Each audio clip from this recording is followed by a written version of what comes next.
Betapa pentingnya firman Tuhan yang otoritatif itu ditulis, didokumentasikan, dan diwariskan menjadi warisan abadi, menjadi warisan kekal dari generasi ke generasi. Sehingga firman Tuhan itu menjadi pusat kehidupan. Baik umat Israel pada waktu itu, maupun orang-orang sesudah mereka. Sampai pada zaman kita. Bukan berarti selain firman Tuhan, kita tidak mengakui otoritas yang lain. Saudara tahu salah satu prinsip penting di dalam gereja reformasi adalah sola scriptura. Maksudnya hanya Alkitab.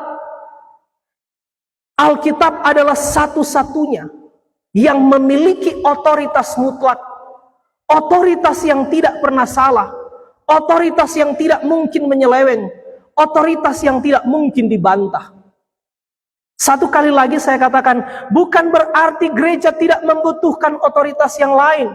Kita perlu otoritas pemerintah, kita perlu otoritas pemimpin gereja, kita perlu otoritas guru, kita perlu otoritas orang tua.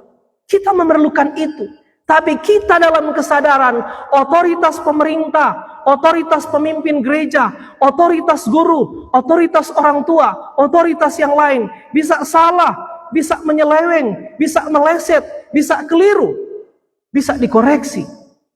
Tapi Alkitab adalah satu-satunya yang otoritasnya mutlak. Amin. Itu harus menjadi prinsip penting gereja reformasi. Dan kita bersyukur gereja kita, gereja Masehi Injili di Minahasa adalah gereja reformasi, gereja Calvinis, dan harusnya menjadi gereja yang memegang teguh prinsip sola scriptura. Satu kali lagi kita bilang, orang perlu otoritas yang lain. Tapi otoritas itu harus tunduk di bawah otoritas Alkitab. Karena itu orang lihat, ketika Musa setelah menulis ini, dikatakan dia kemudian menyerahkan kitab itu, hukum Tuhan itu kepada siapa? Kepada imam-imam dan kepada tua-tua Israel. Kenapa dibedakan? Imam-imam ini secara sederhana, mereka bertanggung jawab atas kerohanian umat. Mereka bertanggung jawab terhadap pelayanan di rumah Tuhan. Mereka bertanggung jawab untuk memastikan pertumbuhan iman. Jadi mereka adalah pelayan-pelayan rohani. Tapi para tua-tua, mereka punya tanggung jawab sipil. Mereka bertanggung jawab untuk mengurus urusan-urusan sosial. Mereka bertanggung jawab untuk mengatur hukum-hukum di dalam masyarakat.